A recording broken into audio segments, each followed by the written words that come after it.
Dear friends, this is legendary architect of modern India, Pandit Jawaharlal Nehru's masterpiece, Glimpses of World History. We are listening to it in artificial intelligence voice of Pandit Nehru. Let's keep our phone aside, an immense in the vast ocean of world history.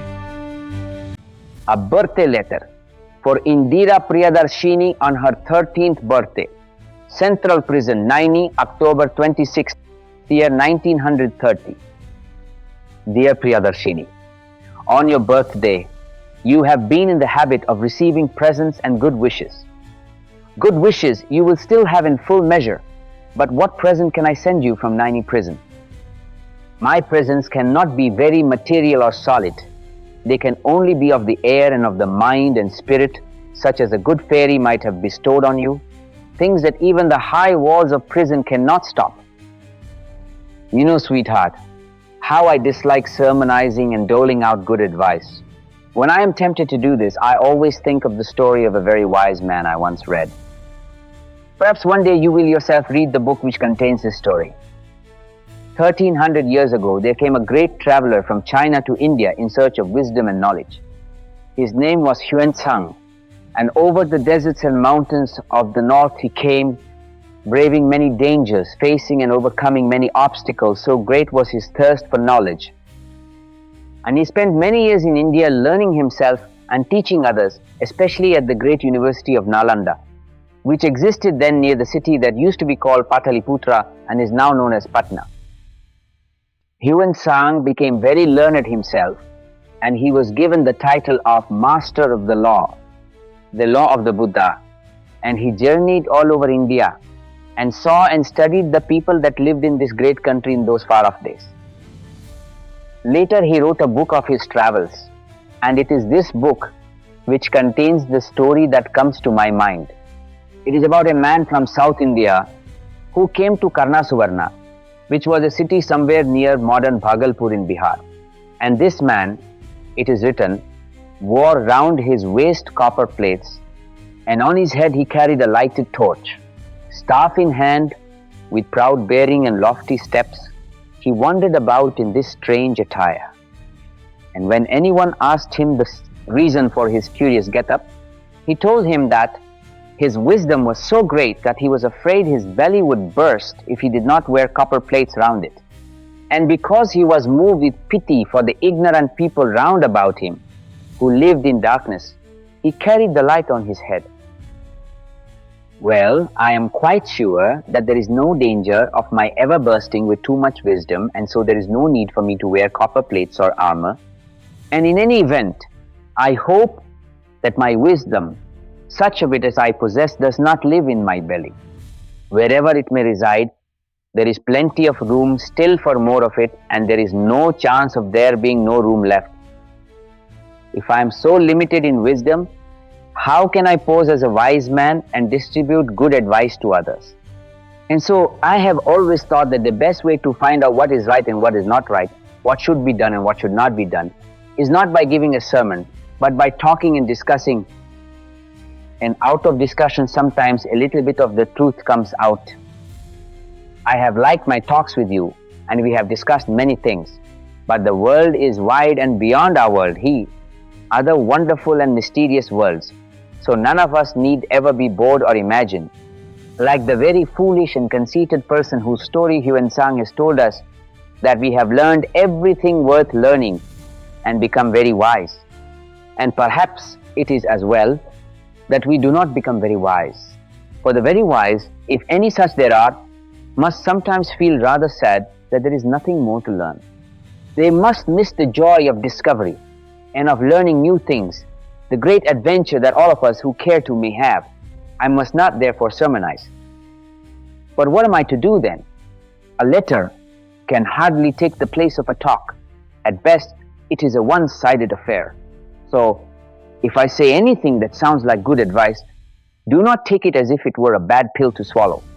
Imagine that I have made a suggestion to you for you to think over, as if we really were having a talk. In history, we read of great periods in the life of nations, of great men and women and great deeds performed, And sometimes in our dreams and reveries, we imagine ourselves back in those times and doing brave deeds like the heroes and heroines of old. Do you remember how fascinated you were when you first read the story of Jeanne d'Arc and how your ambition was to be something like her? Ordinary men and women are not usually heroic. They think of their daily bread and butter, of their children, of their household worries and the like. But a time comes when a whole people become full of faith for a great cause. And then even simple ordinary men and women become heroes, and history becomes stirring and epoch-making. Great leaders have something in them which inspires a whole people and makes them do great deeds. The year you were born in 1917, it was one of the memorable years of history when a great leader, with a heart full of love and sympathy for the poor and suffering, made his people write a noble and never to be forgotten chapter of history. In the very month in which you were born, Lenin started the Great Revolution, which has changed the face of Russia and Siberia. And today in India, another great leader, also full of love for all who suffer and passionately eager to help them, has inspired our people to great endeavor and noble sacrifice, so that they may again be free, and the starving and the poor and the oppressed may have their burdens removed from them. Bapuji lies in prison, but the magic of his message steals into the hearts of India's millions, and men and women, and even little children, come out of their little shells and become India's soldiers of freedom. In India today, we are making history, and you and I are fortunate to see this happening before our eyes and to take some part ourselves in this great drama. How shall we bear ourselves in this great movement? What part shall we play in it? I cannot say what part will fall to our lot, but whatever it may be, let us remember that we can do nothing which may bring discredit to our cause or dishonor to our people.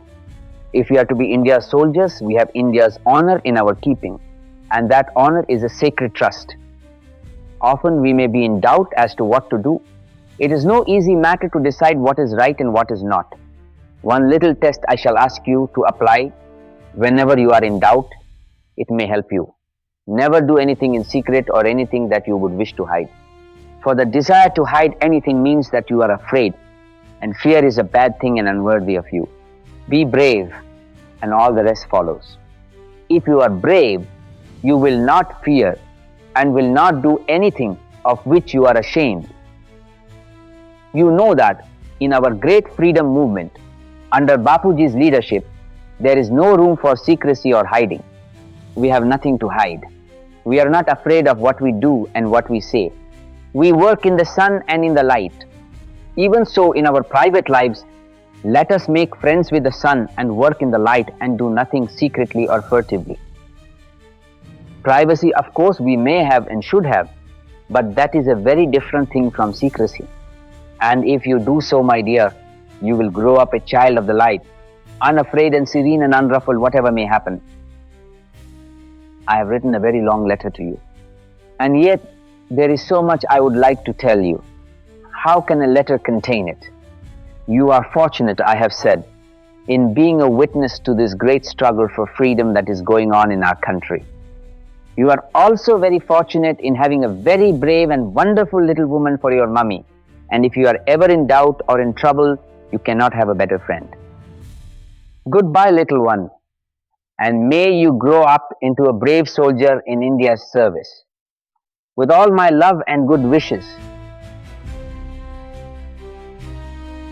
Dear listeners, this was legendary Pandit Jawaharlal Nehru's masterpiece, Glimpses of World History. You can listen to the Hindi version of it in the link shared in description. But please remember, creating informative content takes a lot of time and research. But it helps preserve important stories and helps people learn. Your support really matters. When you like, subscribe, and share these videos, you help good content succeed instead of trashy videos.